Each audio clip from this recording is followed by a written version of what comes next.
Yes, people. Welcome to the 18-yard show with your host, myself, Cav, and Scance. How's it going, bro? Yeah, all right. Apart from the result yesterday, I'm all good. Yeah, man. Listen, whew, well, we're missing, as everyone can see, we're missing Mr. Brown today. We're missing Wavy Davy again this week. But me and Scance we're gonna bring you a hopefully entertaining show. Just gonna briefly speak on a few games. Won't keep you long, so be sure to hit that like, subscribe button. Yeah, let's go, man. Listen, where else? Nowhere else to start but Goodison Park yesterday. Everton 2, Liverpool nil. I want to ask you, Sans, do you in your do you think this puts you out of the title race? Yeah, realistically, yeah. Because we're looking for you and City to drop what 4 points at least. Mm, So you're looking at a loss and a draw. yeah, yeah. I can't really see, like me and you have said before, I can't see City losing a game. Mm, And you lot are on form as well. I don't see you losing a game. Maybe dropping a point in the derby yeah. on Sunday. You could drop a point. But apart from that, I can't really see any more games that I can see you lot dropping points in. So we've had a good run, man. I think Mm, we just ran out of steam, man. We just yeah. literally ran out of steam. Like, I got a lot of people saying, "Nah, Liverpool bottled the quad and stuff like that." But how many other teams in the last few years have tried to win everything? Mm, Other teams have prioritised stuff. Liverpool haven't really prioritised anything. They've gone for everything and they've come up short again. But yeah. you've got to give them the props for going for it. Not everyone Yeah. does that. You get what I mean? Like a lot of teams wouldn't have done that. They'll prioritise one cup where we've just literally just said, right, we're going to go for everything, and we've come up short. Exactly. But do you think, in all honesty, do you think that you know Klopp? Do you think he's got a lot to answer for? Um, Considering I've heard certain Liverpool fans talk about tactics, and yesterday they found it very negative Mm. in the fact that instead of making someone like Gravenberch, who had a decent little appearance against Fulham in the other game, he's left him on a bench. Instead, we know Kanate had to come off because he had a poor game, I think. So Kwanzaa, that's a decent sub, but Yeah. bringing on other defensive players instead of trying to bring on Gravenberch, fans were seeing that as negative. What's your take on it? Do you see that as a Yeah, negative thing, or? yeah. I sort of can see it. Like I can see the decision to bring off Trent for Gomez because Trent's just coming back from a long-term injury. So that's Mm-mm. I can understand that. But then bringing off Robinson and putting on Shimikas, yeah, I can see that being negative. Like, what was the point? Like, Mm. you might, like you said, might as well put on Gravenberch or even the young kid Dan to see what can Yeah. happen. So I can understand that one. The Trent one, like I said, long term injury, that makes sense bringing on Gomez. Mm. But yeah, the Shimikas one for Robertson, yeah, that one's kind of negative. But like I said, we didn't play well. Like everyone's saying, oh, stats, like we had this thing, but we weren't doing anything with it.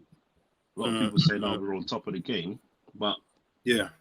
I don't think we're on top really. The top of like possession and passing the ball, but Mm. Pickford didn't really have any trouble. You made what I would say probably two, maybe three decent saves in the game. Yeah. Yeah.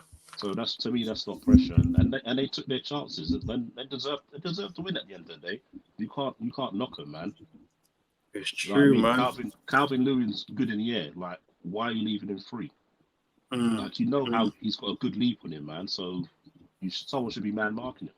That's just poor Yeah. defending. You get what I mean? We And saw that and then, video, obviously, with Trent meant to be on mm, Calvert Lewin for that corner, and but I don't know, it to me just that's seemed a bit just, timid. Mm. but to me that's poor though. Mm. That's poor. That's poor game management. Yeah. Like Calvert Lewin's one of their best headers in the game. So realistically, Van Dijk or Ibu should be on him.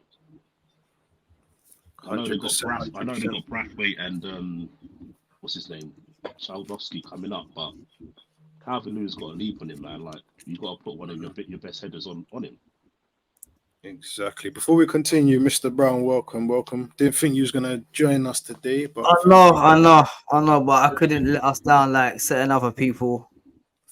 Wavy Davy. No, JK. To Listen, make man. an appearance. But yeah, man. Happy to be on. Yeah, What's going on?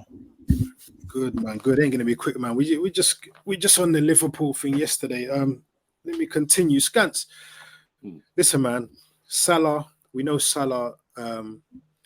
He when you look through his records and stuff, the second half of a lot of seasons, he seems to falter. He seems to really be lacking it in the second half of the season. It always starts off well, mind you. Um, Obviously, new managers going to be coming in this summer. Do you think it's time now? If we get a decent enough offer, do you think it's time to cash in on Salah this summer, or would you I think we keep him will. and see where it goes? I think we will this summer. That's why Edwards has come back, because Edwards has got no, he's got no loyalty in that way. You get what I mean? It's like, if you're not good enough, you go. Look at everyone wanted Genie Wijnaldum to sign a new contract, Yeah, but yeah. Edwards was like, nah, not giving it to him, not giving it to him. And no disrespect, but look what happened to Genie when he left. Picked up a couple of bad injuries. So realistically, Edwards knows what he's doing. I know he's a big numbers man, so you got to respect what he does. Like, remember, we didn't want Salah. Klopp didn't want Salah. Yeah, yeah. There's only Edwards who pushed it and said no, he's gonna explode. So because they went by there, and him and Hughes. Was Hughes with him back then? No. He's known Hughes for a long time. It was Edwards. I can't remember the last guy. It was another guy basically. They were together for 10 years basically. So they know like the Portuguese. They go off the analytics and stuff. Analytics and stuff like that. Yeah. Okay. So a lot of the players who came in, that's how they've come in. So Alisson, Van Dijk, Firmino, Mane, Salah, all those players they brought off those are analytics. So that's why they basically brought him back in. So it's like he's got no loyalty to players, isn't it? He's just there strictly for Liverpool. Okay. To do So if you had to get rid of any players this summer, are there any names that you would get rid of, and is there any players that you hope to keep them, maybe give them another try, say Endo or? I'd keep Endo as a squad player. I'd say Shimikas. I'd look to get a fee for him. Matip's probably won't get a new contract, so Matip will go. Van Dijk. If someone comes in for Van Dijk, would you? No, I'd offer him for another at least 2-year contract. Yeah, he's shown this year he's come back. I know, like, you got everyone going on saying, Van Dijk. But what I've noticed is as soon as Liverpool lose, it's this, what's Van Dijk doing? Van Disney, all this stuff. But when Liverpool winning, Van Dijk's back to his best. He's back to this. He's back to that. That's normal, though, isn't it? That's normal. No, they always go for the, They always go for the captain or the leader or the best player. Like, they expect more in it. They expect a certain level performance from certain guys that are getting paid big money and got a big reputation of being world-class defenders or whatever position they play in it. So I just think it just comes with the territory of just being the guy of your team, innit? You know what I mean? When everyone's celebrating you, you lose, everyone's going to be at you. Yeah. Arsenal fans know all about that. Know too well. Exactly. To me, those are positions. Those are the players I'd say. God, I'd say at least 4 or 5 players would be going in the summer. I reckon at least. Scott's going to ask you, if Salah leaves at the end of the season, does he leave as a legend? Is he classed as a Liverpool legend? Because he's got some decent numbers and stats and whatnot. To me, as if he's got. I think he's got the record of 7 years consecutively of 20 plus goal seasons. That's impressive, though. That is very impressive. And he's currently your highest paid as well player at the moment as well, isn't it? Yeah. He's won everything. He's won everything at the club. So to me, that's a legend. Do you think that's something to do with maybe his drop off this season, that he's not really hungry for it? Like he's won everything, like you said, and no, I don't think it's that. I think it's just a Father Father Time catches up with everyone, bro. Yeah. You get what I mean? Like you think of Salah, you think of that burst of speed. I know he's been more creative this season with his assists and stuff like that. But if your game's based on speed, and you lose it, it's gonna happen. Especially the system's based on you as well. Like 2 flying wingers down each wing, and you haven't got that anymore. You say that, but do you know what? You guys did quite well without him when he was over at AFCON. That's what I mean, you guys were, you know what I mean? We're getting results, getting good performances. You guys look like a different team without him, man. As soon as you come back, it's just like you've gone back into everything has to go through Salah, like how United thought everything had to go through Ronaldo. That didn't, you know what I mean? Obviously, I know they're 2 completely different levels of player, but you know what I mean in terms of strategy. You're trying to play through one person instead of the whole team in it, and I think it, you know what I mean. It can't always work, doesn't always work, but yeah, I think Salah's a great. I think he's been great for Liverpool over the last 7 seasons, man. I think he's one of the best African footballers we've had in recent times. Obviously, I know we've had like the likes of Drogba and a few others and that, but I think Salah's cold, man. I think he has been cold for you lot. That sort of consistency, I don't think you'll ever get that again. Like to do that consistently for 7 seasons at the top flight, like I don't think you get. There's not many players that have done that, you know. I'll be honest with you. I think there's only a handful of players that have consecutively, you know what I mean, got 20+ goals in the season. I know, obviously Thierry Henry's probably one of them. Alan Shearer, I think. Yeah, Shearer, Kane, Harry Kane. Drogba. Again, you know what I mean. He's up there with, you know what I mean, the best we've seen. 100%. Definitely. Mr. Brown, I want to ask you, last question on Liverpool before we move on, which are Scats. Do you think it's over for them, this title race, or do you see any more twists and turns coming in? Good question. Put it bluntly, yeah, I do. I think that's them done this season. Like, but it's football. You can never know, and that's the beautiful game. That's why we love it. It's so unpredictable. Anyone can beat anyone on their day. I think there is a few twists and turns, but I don't think not for Liverpool. I think it's between City and Arsenal now. Yeah, I would agree, man. And obviously moving on to Arsenal. Listen, 4 games to go. Big game on Sunday. You know, White Hart Lane. You know, it's gonna be a big game. Do you feel we have got what it takes to win these last 4 games? Do you think we've got enough? If we play that same midfield that we've seen the last 2 games with Odegaard, Thomas Partey, and Declan Rice, 100%. I'm so confident in that midfield, man. What I've seen from them so far, mate, brilliant, absolutely brilliant. The balance is just perfect. This is what we were waiting for, and it's just come at the right time now. You know what I mean? The last 4 games, I think we could finish strong and push City all the way to the end now. Yeah. So yeah, man. I think, you know what I mean, there is some twists and turns. You know what I mean? But I think we've got it. And I think losing against Villa and going out to Bayern, I think has been a positive thing in a way. Because we've bounced back and we, you know what I mean, we played really well after that. And I've seen, like, from last season, you know what I mean, we got a few draws that we should have got against teams that we should have beat. We've got a few losses from like the later of the season, last season, that we should have won. And I feel like this time round, if it was last season, we probably would have just folded. But I feel like that has switched something into us. It's made us hungry again, woken us back up. Say, let's go. So I feel like there is a silver lining in us, and it was always going to be a tough task balancing the Champions League and the Premier League after so long. It was a massive art. So it was never really realistic, to be honest. Yeah, it was a nice thought, of course. After 20 years, it would be nice. But again, answer your question. Yeah, man, I think we've got enough to see it through to the end. 100%. Cool. And can we now give 29 a name? Can we hear the exclusive? I was hoping I was going to get away with this one. I was hoping I was going to get away. You know what? 29, Kai Havertz, I have to give you your dues.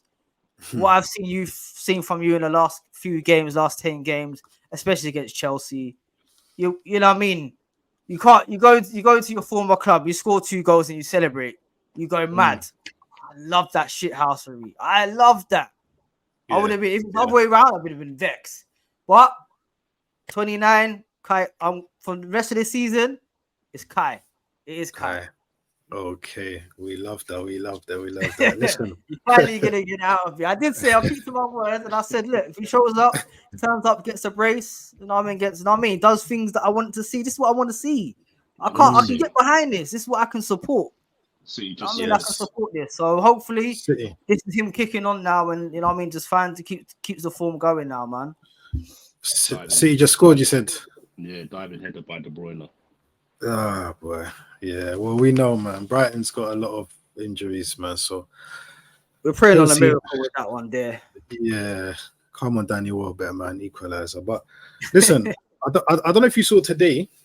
They're saying United might possibly be looking to offload Rashford.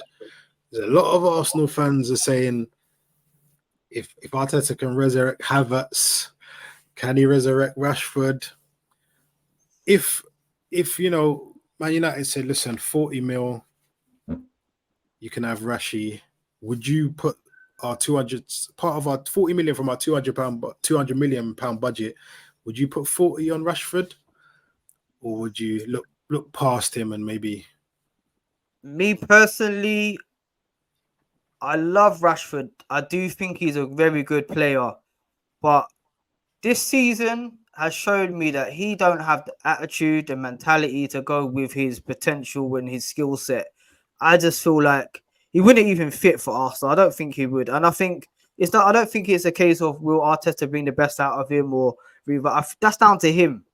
That's just down to him as a player, as a man. I think he needs to look in the mirror and say, look, I'm doing all this amazing stuff off the pitch. I'm feeding up all these kids. You know what I mean, MBE or OBE or whatever it is now. You know what I mean? And I commend him for that. Massive respect for that. But you need to be dealing with certain things on the pitch as well. First and foremost, do your job, man. And it's not just him. We're not going to single out Rashford because United have just been shit, just in general, from top to bottom, inside out, upside down. It is what it is. But me personally, I wouldn't look at Rashford as a potential transfer for me. Not at all. You don't think if he gets into a new, do you think if he gets into a newer environment, he could possibly, you know, bring him out of his comfort zone? Because we know he's too comfortable at Man United. He's getting a massive wage. He's, you know, Manchester born, come through the ranks, and, you know, the golden boy, so to speak. So, and I'm pretty sure on his debut, didn't he score? It wasn't against us. Didn't he score 2 goals against us in his debut? Yeah, his Premier League debut. Yeah. Yeah. So we know about Rashford. Rashford's a great player. I think for England, he's different. I think it might be the environment. It might be a change that he may need. Because like you said, he is comfortable. He's getting a massive wage. There ain't no one troubling for his position. And you know what I mean? He can go out night clubbing, turn up ill, turn up late to training, and most of the time he's still going to play or he's still going to be on the team. So I think, it could be that. But again, it's down to him. I think it's more him as a person, as a player. He needs to do more. He's come, like you said, he's come through the ranks. He's meant to be one of the main guys there. He hasn't shown that at all season. I don't want to see that on my team. Like Saka, look at Saka, for example, and Martinelli. Look at their mindset. Look at their you know what I mean, the way they carry themselves. You never hear nothing bad off the pitch with them lot. At all. We never he's in this club or he's done this with this girl and whatever it may be, turning up sick, he's late. You don't hear about that attitude at Arsenal, and we don't need that. We've got a good culture at Arsenal and the way things are run, and I don't think Rashford fits into that. Maybe I think it's a thing where he kind of feels as well.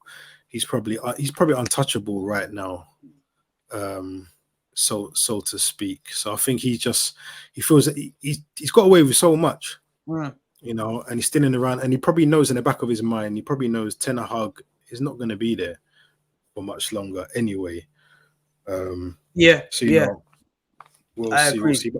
But Scats, I just wanted to ask you, Yeah. if obviously I want to kind of touch on, because I forgot. I know we're speaking about Liverpool, we moved on, but I want to kind of touch on Szoboszlai, because Szoboszlai, he started off the season looking good with so much promise, and just recently, the turn of the year, the performance level has gone down. I think McAllister, he's been probably the only one in your team I can look at has been consistent, especially this year anyway. In terms of Szoboszlai, 1 minute, yeah. what do you think has gone wrong with him, basically? I just don't know, man. Like you said, beginning of the season, the first 3 months, say August up to October, he was looking like probably our best signing of the season. Yeah, picked up an injury, and his form's just dipped. I can't even tell you. I can't even say what it is. Why his form has dipped like this is. Yeah, he's come to a new league. He's playing a new position. Is he trying to do too much because he's a Liverpool fan? Yeah. You get what I mean? It's like, just keep it basic. Like you said, McAllister, just keeping it basic, isn't it? But he's been in the league for 2 years, so has he worked out how to play a game, like play a 90 minutes week in, week out, where obviously Germany's a slower pace where he's come from. Yeah. He's not playing in such an intense league. He's not have to bomb around the pitch. Liverpool, he's playing at number 8, where when he's playing over in is it Leipzig he come from? He's playing as like a sort of like a number 10. So he didn't have to do so much work. But has he burnt himself out? You get what I mean? So I can't put his finger on it. He's still young as well. He's only He's just turned 23. Exactly. So it's time. He's got plenty of time, man. Like you said, you've seen it. We've seen the performance at the beginning of the season. He just needs to get back to that form. Yeah, no, I definitely hear that. And listen, Arnie Slop, more news is gathering today. It's looking like he could be the man for you. I think he plays a 4-2-3-1, I think, formation. He's been playing, for Feyenoord. They won the league last season. They won their kind of Dutch Cup. I think just last week. I mean, I've seen Feyenoord play a few times this season. They do play, some decent, attractive football. Do you feel it's a thing where if he does become the manager or the coach, do you think it'd be better if he comes and implements the same 4-2-3-1 system in your team? Sit with 2 DMs maybe. I know Pacetic. I think he'll probably come back again. He'll be one of them. Yeah. In the new season. Do you think you should get maybe another DM to maybe sit with Pacetic and be the main, play that 2 DM role? It depends how he wants to play. If he's going to play the 2 DM role or play McAllister in there, because McAllister used to be playing in a double pivot. That's what he did at Brighton with what's his name? Caicedo. Yeah, that's what he played with thing, and that's what he does with Argentina as well. He plays in a double pivot. So having Pacetic there, like I said, he obviously had growing pains like that, and if you see him now compared to when he's like grown about 2 inches and he just filled out nicely. So I definitely put him back in, because last year he was just one of the finds of the season. Liverpool keep doing it, man. They had him last year. You got Kwanzaa this year. So yeah, I look for another DM though. I definitely want our Athletic DM in there. Okay, that's good. Mr. Brown, listen. Arsenal, we got to sell. We have to sell this summer. There's no question about it. I know they say we've got a £200 million budget or whatever, but we have to sell. Listen, who are you selling? Is there no, let me ask a better question. Is there anyone in the team you think we should probably sell that is not the obvious? Yeah, Sinchenko Okay. was one of them, one of the main ones. Not many people would probably say Sinchenko because obviously he's only been here 2 seasons, and he offers us the whole inverting thing, blah blah blah blah blah. But from what I've seen, he's a liability, and I've seen one too many games where he's been a liability, been the weak link, and he needs to go, man. And you got Tomiyasu, you got Timber that are better than him in the left back position. So I think once they're both fit and playing, I don't see where he fits into the team. So I'd bank on him right now. As not an obvious one, but I think he needs to go. You wouldn't want to keep him like as a backup midfielder, maybe. Not for me. Not for me. I think if that was going to be the case, we would have already seen him in midfield. Already had that experiment because Party's been out.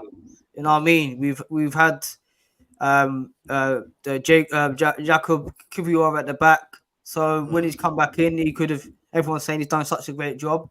Then if he's done such a good job, then Cine should have played in midfield or you know what I mean, rotated that with Jorginho.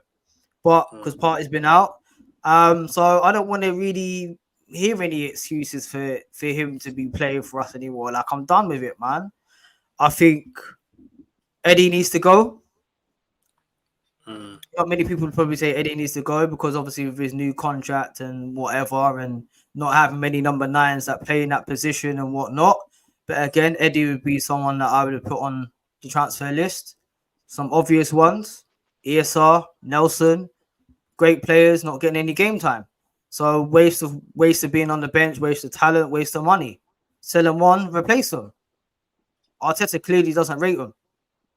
Yeah. I can't really blame him because they haven't really come on and done anything, really. I haven't really seen Nelson have a good game since he scored the equaliser against Bournemouth last season, bro. You know what I mean? Like, Eddie hasn't done nothing since he played against Sheffield. He got bagged the hat trick and just thought that was all right. And that was it. But again, bro, like, let's say these are all fringe players that have been fringe players for a long time. So it's time that they move on if we want to be challenging for Champions League, FA Cups, and Premier Leagues now. It's time they move on. Okay. I kind of want to keep Partey as well. I know there's rumors about us maybe want to sell if we can get 20 to 30 mil, but I kind of want to keep him, even if he'll be happy to just play that rotation thing. Like we need to definitely get in another 6. Yeah, 100%. But I think if we can, persuade him to stay and just say, listen, we know your injury problems and stuff, just give us maybe 20 games. Just give us another year, man.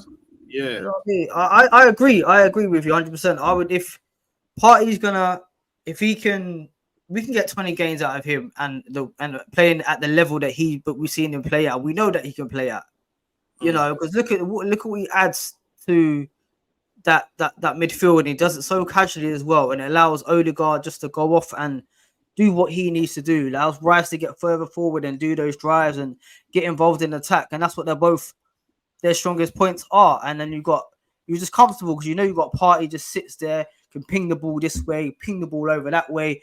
He's very clever. Will leave it, drop his shoulder. He's done, man. And he's off, and he's seeing passes that no one else is seeing, man. I think Partey on his day is fucking world class, man. And I think we need to do what we can to keep him for another year at least.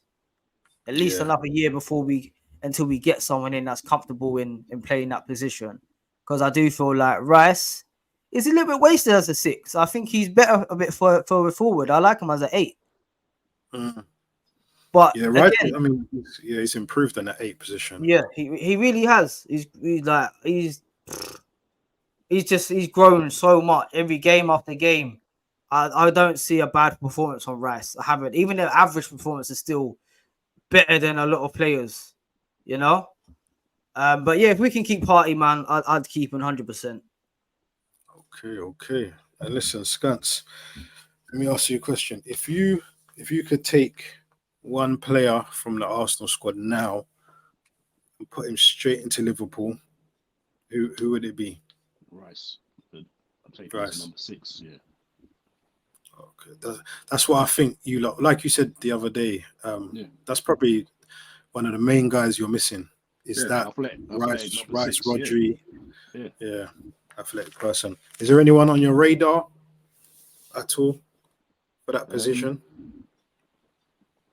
Number 6 is a scarce at the moment. You know, you don't really see a lot of them. There's a couple there. Obviously, last year we had the young French kid at Kone, Thuram. Kone, but Thuram's not really. He's an 8. He's not really a 6. Yeah, he's more of an 8. Yeah. Yeah. So Kone, I'd take him. I'd take that young kid at Brighton as well. They got another one there. Can't remember his name.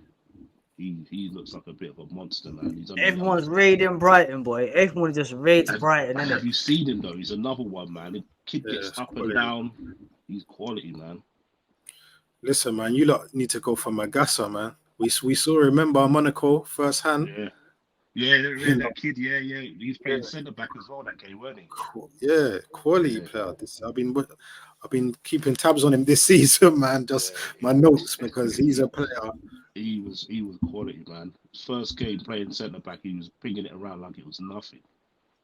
This is what I'm saying, man. He's done well this season. But listen, man, before we get out of here, don't want to do the show too long. Listen, I want to go. Man City obviously winning 2-0 now. That game's done. We know that's finished. I want to quickly do a few predictions. We'll do the predictions for this weekend, and then we call it a night, man. So first game, 12:30 kickoff. Scants. You're going to West Ham, man. Liverpool. What's your prediction for that, man? Probably, I reckon 2-1, but knowing West Ham, they'll be well up for it. But I would say 2-1 Liverpool. 2-1 Liverpool. Mr. Brown? Liverpool away to West Ham. Yeah. You guys away? Yeah. Okay. I'm gonna go 2-1 Liverpool. 2-1 Liverpool. Cool. Yeah. Me. Brighton doing 3-0, man. Flip it out. I'm gonna go for a draw. I think West Ham are kind of still fighting for that conference. I think Liverpool. I think deep down they kind of know it's done. And yeah, I just think something's kind of been missing there for the last month. Like you said, I think West Ham be up for it. So I'm gonna go for a draw. I'm gonna go for a 2-2 draw. Next game, I'm gonna skip some of the games. Some of them ain't even worth talking about. We'll go Man United at home to Burnley. What are we saying for that, Mr. Brown? You go. 1-0 United. 1 United, okay. Scants. I reckon it's probably going to be another wild game, probably 3-2 United. Yeah, something crazy going to happen in that game. I'm going to go for Man United, though, 2-1. I'll go for 2-1 United. Aston Villa versus Chelsea. Aston Villa at home to Chelsea, which is the 8 o'clock game. Do you think Chelsea, they got to bounce back from getting battered? 3-1 Villa. Just like that, boy. Cole Palmer will be back as well. Mr. Brown, what are you saying, man? Do you think Chelsea could bounce back from that drubbing? No. They're dead and buried now. If they weren't before, they definitely are now. They got taken to the cemetery, boy. But I'm gonna go. Villa are a good team. They are a good team, man. I'm gonna go 2-2. I'm gonna go for a 2-2 draw, man. Okay. I think. Well, what can I say? I think we know Chelsea got to be up for this game. They got to be up for this game, but they're away. It's at Villa Park as well. And Villa, they're chasing top 4. You know, they're chasing the top 4 as well. So they're trying to play for that. And they got some decent players, and I think it's quite a well-balanced game to be between the two there right now. So yeah, man, it's gonna be a good game. I think I'm gonna tune in for that one still. Yeah, I think I'm gonna go for Villa. I think Villa will win 2. I'm gonna go 2-1 Villa. And listen, Sunday, last game thing is that North London derby, Tottenham, Arsenal. Oof. Mr. Brown, I'll come to you first. You know, we got to go there. We won there last year, 2-0. Looked comfortable last year. You know, so what's your prediction for this year? Well, we all know what's at stake here. We all know what's at stake. We all know that everything goes out the window. Form, last game, performances, everything's out the window now. It's a grudge match. We know what we're here to do, what we need to do. Will we do it? I think we will. I'm going to go for a 2-1 win to Arsenal. It's not going to be easy, but I reckon we'll get the job done. Okay, Scance, what are you thinking for that North London derby? I'm thinking a draw for this game, 2-2. Wow.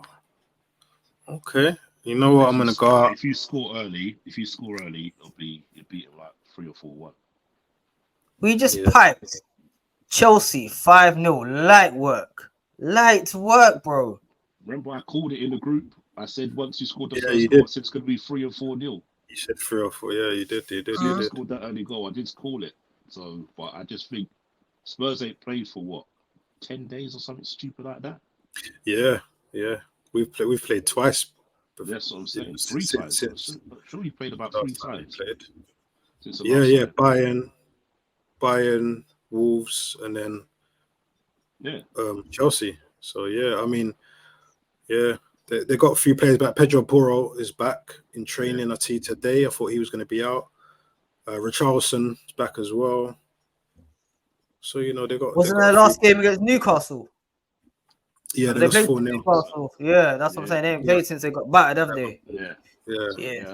Man, they're gonna try and bounce back, and they're chasing top 4 with Villa. But like I said, man, Arsenal, we know what we need to do. We know what we're trying to do, man. We know what that's that we have to. There's no ifs, there's no excuses now. This is the time. No, I mean this is the time. Yeah, I'm gonna go for I'm going 3-1 Arsenal. I think, like you said, I think that midfield. Hopefully, he doesn't change that midfield. Timber, he trained as well. There's a slight chance he'll be in the squad. He might not start, but I reckon Timber might even be on the bench. Tomiyasu probably start again. So, but yeah, I'm going for 3-1, man. I think now we know what we got to do. We learned from our mistakes. And I think the players know now. So I think that'll be it, man. What did I say? 2-1? 2-1, yeah. Yeah, I'm gonna go 3-1 as well. Man. Fuck it. Yeah. We're gonna do them wholesales over. And we'll have Davey on Monday. Do you not have a go at Arteta for not picking that midfield against Bayern? No, do you know why I don't? Because Partey, even though he's been training this whole time, it's kind of, from what I've heard and what's been said, it's like he basically spoke to Partey and said to him, listen, we're going to be saving you for this specific period. We'll use you sparingly if we can, but rather not. But because his knee or whatever it is hasn't still been 100%, and he's broken down a few times since he tried to come back. So, you know, I think. But Bayern were there for the taking, though, don't you think? I feel that they were. Do you know what? I feel we could have had them even without Partey. No, definitely. But I'm saying, we could have had them. Because didn't he play the Saturday against